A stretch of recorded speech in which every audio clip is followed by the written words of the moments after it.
नमस्कार दोस्तों, कल्पना voice channel में आप सभी का स्वागत है। बेटियां घर छोड़ती हैं, घर वालों को नहीं। खिड़की के पास खड़ी साधना सोच रही थी, भाई दो जाने वाली है, पर इस बार ना तो माँ ने फोन करके भैया के आने की बात कही और ना ही मुझे आने को बोला।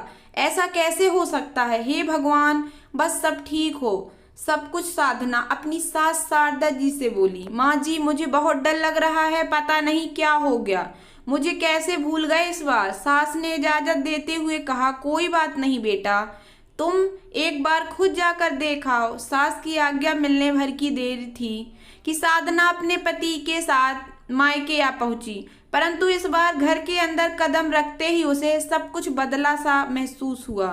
पहले जहां उसके देखते ही माँ पिताजी के चेहरे खुशी से खिल उठते थे, इस बार उन पर परेशानी की झलक साफ दिखाई दे रही थी। पहले भाभी उसे देखते ही दौड़ी चली आती और प्यार से गले लगा लेती थीं, पर इस बार दूर से ही एक हल्की सी मुस्कान दे डाली। भैया भी ज्यादा खुश नहीं दिखे। साधना ने जैसे तैसे एक रात बिताई, परंतु अगले दिन जैसे ही उसके पति उसे मायके छोड़ वापस गए, उसने अपनी माँ से बात की। तब उन्होंने बताया, इस बार कोरोना के चलते भैया का काम बिल्कुल बंद हो गया, ऊपर से और समस्याएं, बस इसी वजह से तेरे भैया को तेरे घर भी ना भेज सकी। साधना बोली, कोई बात नहीं माँ, ये मुश्किल दिन भी जल्दी निकल जाएंगे, आप चिंता मत करो। शाम को भैया भाभी आपस में बात कर रहे थे, जो साधना ने सुन ली थी। भैया बोल रहे थे, पहले ही घर चलाना इतना मुश्किल हो रहा था, ऊपर से बेटे की कॉलेज की फीस, परसों भाई दूज है, साधना को भी कुछ देना पड़ेगा। भाभी बोली, कोई बात नहीं, आप चिंता ना करें, ये मेरी चूड़ियां बहुत पुरानी हो गई हैं, इन्हें बेचकर जो पैसे आएंगे उससे साधना दीदी को त्योहार भी दे देंगे और कॉलेज की फीस भी भर देंगे। साधना को यह सब सुनकर बहुत बुरा लगा। भैया भाभी ये क्या बातें कर रहे हैं? क्या मैं यहाँ उनको तंग करके कुछ लेने के लिए ही आती हूँ? वह अपने कमरे में आ गई। तभी उसे याद आया कि शादी से कुछ समय पहले जब वह नौकरी करती थी तो उसने बड़े शौक से अपनी पहली तनख्वाह लाकर पापा को दी थी।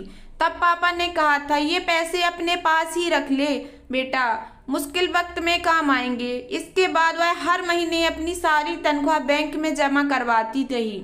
शादी के बाद जब भी मायके आई तो माँ ने उसे पैसे निकलवाने को कहा, पर साधना हर बार कह देती, अभी मुझे जरूरत नहीं। पर आज उन पैसों की उसके परिवार को जरूरत है। वह अगले दिन ही सुबह भतीजे गौरव को साथ लेकर बैंक गई और सारे पैसे निकलवा कर पहले भतीजे की कॉलेज की फीस जमा की और फिर घर का जरूरी सामान खरीद कर घर वापस आ गई। अगले दिन जब भैया का टीका किया तो भैया ने भरी आंखों से उसके हाथ 100 का नोट रखा।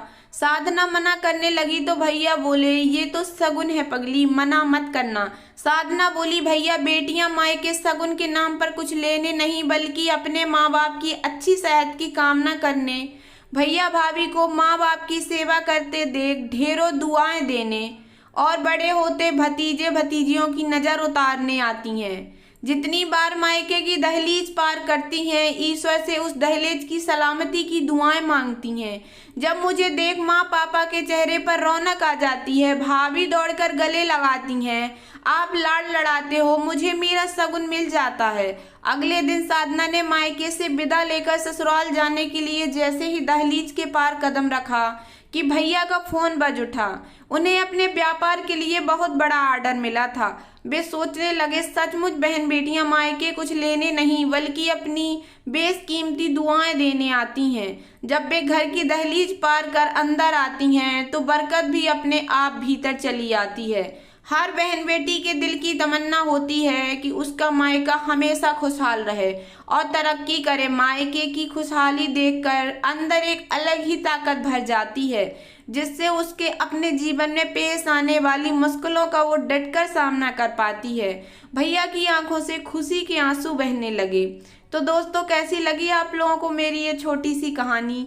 अगर आप लोगों को ये कहानी पसंद आई हो तो प्लीज़ मेरे वीडियो को लाइक कर देना। चैनल पर नए आए हों तो प्लीज़ सब्सक्राइब कर लेना और ज़्यादा से ज़्यादा शेयर करना। ऐसी छोटी छोटी कहानियाँ मैं लाती रहती हूँ। धन्यवाद दोस्तों।